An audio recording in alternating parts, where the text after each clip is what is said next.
नमस्कार मंडळी, मी आहे पूनम आणि माझ्या व्लॉगमध्ये तुमचं सहर्ष स्वागत आहे। आज आहे रविवार आणि आजचा फुल डे आम्ही खूप एन्जॉय करणार आहोत। त्याची सुरुवात सकाळपासूनच झालेली आहे। इथे बघा, सकाळी सगळं लवकर उठून आवरून बाहेर निघायचं होतं, त्यामुळे मुली आज फुल मूडमध्ये होत्या, खुश होत्या आणि लॅपटॉपवरती गाणी लावून त्यांचं डान्स चालला होता रीलवरती। दोघी असल्या ना की खूप भांडतात आणि खूप छान खेळतातही, त्यामुळे 50-50 दोघांना देईन मी, कारण एक जण खूप भांडते आणि एकेला खूप मस्ती लागते।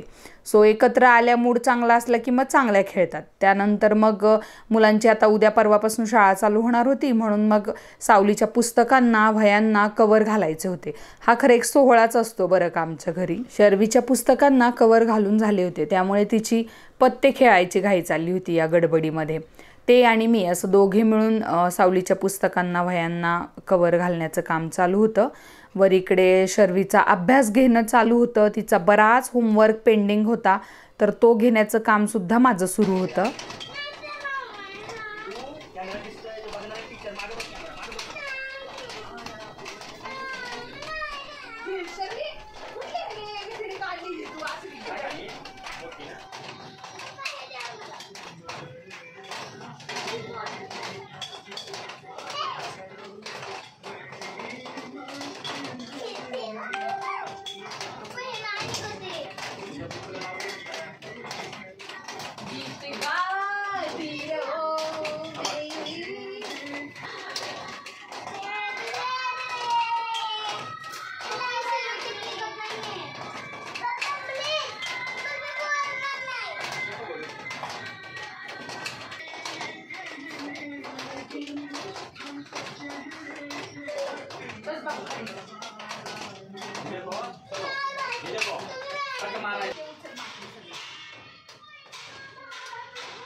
अशी सगळी नुसती मस्ती मजा धमाल चालू असते दिवसभर।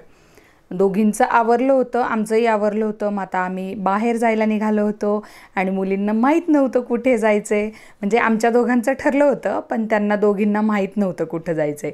सावली सारखी विचारत होती, मम्मा सांग ना कुठं जायचंय, सांग ना कुठं जायचंय। तिला सरप्राईज होतं ॲक्च्युली। शर्वी आणि सावली किती खुश झाल्या बघा। त्यांचं म्हणणं कसं असतं, त्यांचा एन्जॉय झाला पाहिजे। तुम्ही हे तुमचं फोटो सेशन, व्हिडिओ, खाणं पिणं हे आम्हाला सांगू नका, आम्हाला फक्त खेळायला पाहिजे आणि एन्जॉय करायला पाहिजे। मग त्यांना नेण्यासारख्या ठिकाणीच आम्ही फिरत असतो।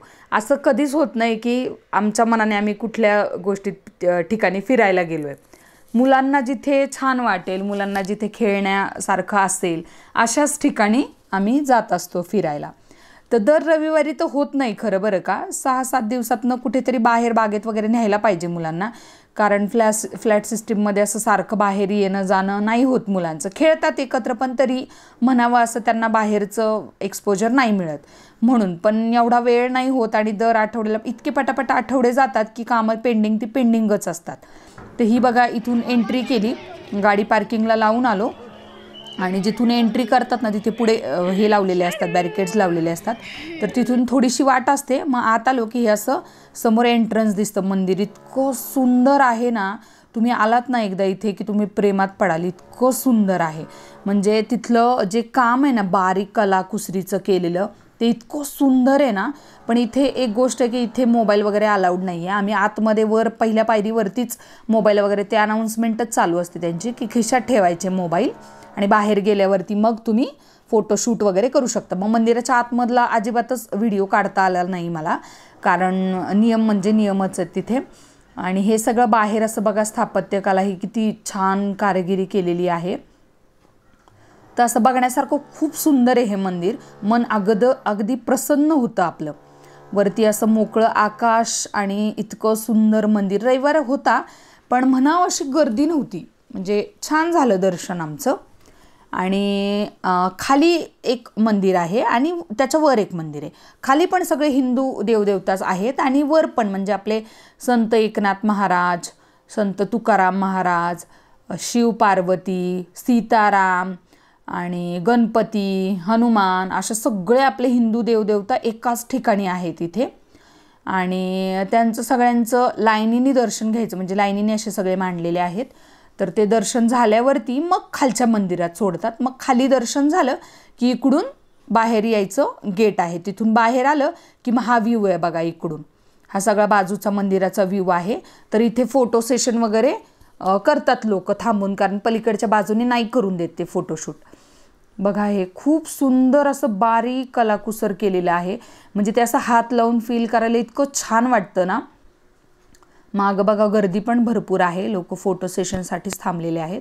आणि असे बसायचे बाकडे पण इतके सुंदर आहेत ना तिथं, त्याच्यावरती बसून आहे ना फोटो काढायला म्हणजे छान वाटतं. अँटिक आहेत असे, पण तिथे आता सगळे बुक होते, म्हणजे सगळी लोक बसलेली असल्यामुळं आम्हाला एकही बाकडा काही तिथे मिळाला नाही बसायला किंवा फोटो काढायला. मग असं छोटे छोटे क्लिप्स काढत आम्ही पुढे गेलो. ही मंदिराची डावी बाजू आहे, मागच्या बाजूला जाऊ देत नाही ते पलीकडच्या बाजूला. हे मागे बघा असे छोटे छोटे त्यांनी आहे ना असे हे टेम्पलसारखं असे छोटे छोटे केलेले आहेत. तिथे बसायला किंवा फोटो काढायला खूप छान वाटतं. तिथे पण गर्दी होती, पलीकडची बाजू पूर्ण बंद केलेली होती, उघडली नव्हती. नंतरून उघडली मग त्यांनी. हे जे तुम्हाला गवत वगैरे दिसते ना याच्यावरती जाऊ देत नाहीत अजिबात पाय ठेवू देत नाहीत त्याच्यावरती. लगेच तिथे असतात सिक्युरिटी, लगेच ओरडतात. तर असं सुंदर मंदिर आहे हे, आणि जवळच्या जवळच आहे, कात्रजच्या फार जवळ आहे. आम्ही आंबेगाव खुर्दमध्ये राहायला आहोत, तर अगदी आमच्या घराच्या 2 ते 3 मिनिटाच्या अंतरावरतीच हे मंदिर आहे. मंदिराचा एक्झॅक्ट ॲड्रेस आणि टायमिंग मी एंडिंगला तुम्हाला टाकेनच त्याचा फोटो, किंवा डिस्क्रिप्शनमध्ये सुद्धा देईन मी. तर एकदा नक्की विजिट करा, खूप छान आहे. फक्त एवढंच आहेत की तिथले नियम पाळायचे, व्यवस्थित स्वच्छता ठेवायची. आणि मी आणि सावली इथून जाताना गप्पा मारत होतो. ती मला म्हणत होती की मम्मा आपण ट्विनिंग केलेले आहे, सेम कलरचे कपडे घातलेले आहेत. माझ्या पण नाही लक्षात आलं. ती म्हणत होती पिस्ता कलर आहे, मग तिला दाखवलं की स्काय ब्ल्यू कलर आहे माझा पण ड्रेस आणि तिचा पण शर्ट. पलीकडे चप्पल काढल्या होत्या, त्या चप्पल घालायला आम्ही निघालो होतो. तिथं जरासं थांबून फोटोशूट करून आम्ही निघालो. मागच्या बाजूला जिथून एंट्री करतो ना आपण, जिथे गाडी लावली ना आम्ही त्याच्या बॅक साईडला आहे ना, तिथे मुलांसाठी असं खूप काय काय खेळायला आहे तिथे. तर तिथे पण थांबलो होतो आम्ही बराच वेळ. तर इथे हे असे गोलघुमटसारखे आहेत ना, इथे खूप लोक येतात फोटो वगैरे काढायला. खूप छान फोटो येतात तिथं, व्ह्यू खूप छान येतो इथून, म्हणून फोटो सेशन करायला थांबतात लोक. मुलींची मस्ती चालूच होती इथे. आणि सावली वैतागली होती. सावली आता म्हटली बाद झाला, आता आम्हाला खेळायचं आहे मम्मा, कारण नंतर 7:30-8 नंतर बंद होतं मंदिर. म्हणून जितक्या लवकर जाऊ तितक्या लवकर आपण टाईम स्पेंड करता येतो बराच वेळ. 4 वाजता उघडतं संध्याकाळी मंदिर, तेव्हा जायचं, म्हणजे व्यवस्थित दर्शन पण होतं, थांबता येतं आणि मुलांना खेळता पण येतं. हे बॅकसाईडला आलं की पार्किंगच्या बॅकसाईडला असं मुलांना मिकी माऊस, ते पाण्यातली बोट छोटी मुलांची, अशी गाडी, असं बरंच काय काय. हे मोठं आहे मिकी माऊस आणि पलीकडे एक छोटं आहे जम्पिंग, असं बरंच काय काय आहे तिथे. तर सावली आणि शर्वी त्या मोठ्या मिकी माऊसमध्ये पण बसल्या, आणि शर्वीला ह्याच्यात बसायचं होतं, चालवता येत नव्हतं पण तरी बसली हौसेनी. आणि सावली त्या बुलवरती बसली होती बघा. तिला फार मजा वाटते. नेहमी आलो ना आम्ही की नेहमी बसते. आता हे जवळच असल्यामुळे आमचं सारखं येणं जाणं होतं मंदिरामध्ये, तर ती कायम तिचं ठरलेलं आहे ती याच्यावरती बसतीस. तिला काय मजा वाटते माहीत नाही मला. थोडा हलका पाऊस यायला लागला होता, त्यामुळे शर्वीच्या डोक्यावरती ओढणी दिली, तर ती कशी घेऊन थांबली होती बघा. मुली म्हणजे ना माझ्या करामती आहे खरंच. असं वाटलं नव्हतं की इतका पाऊस येईल बरं का. एकदम थेंबे थेंबे, खूप छोटे थेंब येत होते, आणि थोडंसं भिजलो होतो. आला, बंद झाला, परत थोड्या वेळाने आला. हिचं खेळून झालं होतं, आता सावलीसाठी वेट करत होतो आम्ही. सावलीचं खेळून झालं, मग शर्वी गेली त्या बोटमध्ये बसायला, आणि थोडा पाऊस यायला लागला. तर सावली मला म्हणत होती की बाद झाला, आता काय खायचं आहे, आता आम्हाला खेळून झाले, आता खाण्यासाठी नाही. तर इतका जोरात पाऊस आला ना, अगदी 5-6 सेकंदामध्ये आम्ही फुल भिजलो. म्हणजे त्या खेळण्यांच्या इथून इथे या कॅन्टीनमध्ये येण्यासाठी अवघे 1 ते 1.5 मिनिट लागतो. त्याच्यात इतकं भिजलो आम्ही. लोकांनी सगळी त्या कॅन्टीनमध्ये इतकी गर्दी केली. तिथं खाण्यासारखं तर म्हणजे नव्हतंच थांबायचं आम्हाला. मग मुली म्हटल्या चला दुसरीकडे कॅफेमध्ये जाऊ. त्यांना फ्रेंच फ्राईज खायचे होते. शर्वीचे फेवरेट आहेत फ्रेंच फ्राईज. मग नेहमी रेग्युलर येणाऱ्या कॅफेमध्येच गेलो आणि जवळच आहे बघा उजव्या साईडला. आता इथे स्वामीनारायण मंदिर दिसेल तुम्हाला. ॲक्च्युली आम्ही आधी पहिलं खाली गेलो होतो, लक्षातच आलं नाही आमच्या की आम्हाला पलीकडे जेवायला जायचं असल्यामुळे तिथेच कॅफे आहे. म्हणून मग हा प्लॅन कॅन्सल केला आणि ट्रॅफिक पण खूप होतं रविवार असल्यामुळे. म्हणून मग परत गाडी वळवली आणि मग ब्रिजवरून गेलो आणि पुढे एक कॅफे आहे तर तिथे थांबलो.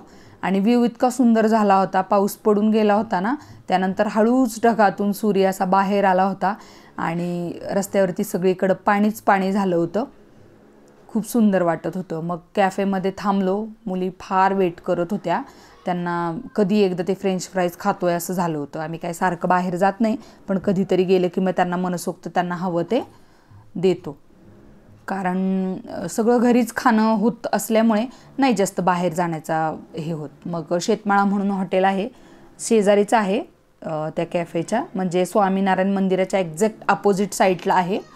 तर तिथे जेवण्यासाठी आलो होतो आम्ही. मला वाटतं खूप वर्षांनी आम्ही जेवायला बाहेर पडलो आहे. शक्यतो आम्ही असं नॉनव्हेज म्हटलं तर घरीच खातो, बाहेर जात नाही. पण खूप दिवस झाले आलो नव्हतो. मग हे म्हटले की आपण जाऊयात. मग एक चिकन थाळी आणि एक मटन थाळी असं मागवलं होतं. जेवण झाल्यानंतर सावलीला इतकं जास्त झालं होतं, तिला म्हणजे घरी जायची घाई झाली होती. मग आणि अशी इथं बसायची वगैरे सिस्टीम असल्यामुळे व्यवस्थित झालं जेवण. कसं वाटलं तुम्हाला जेवण? आता इथे मुलींचा इंटरव्ह्यू घेतला बघा. काय खाल्लं तुम्ही दोघींनी?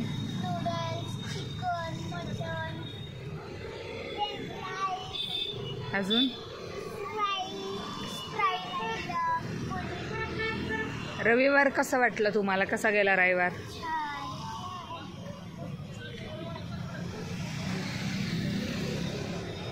का नाक दाबती तू?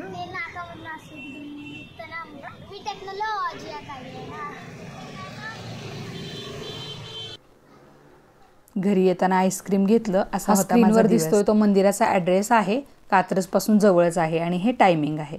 माझा व्हिडिओ आवडला असेल तर नक्की लाईक सबस्क्राईब करा.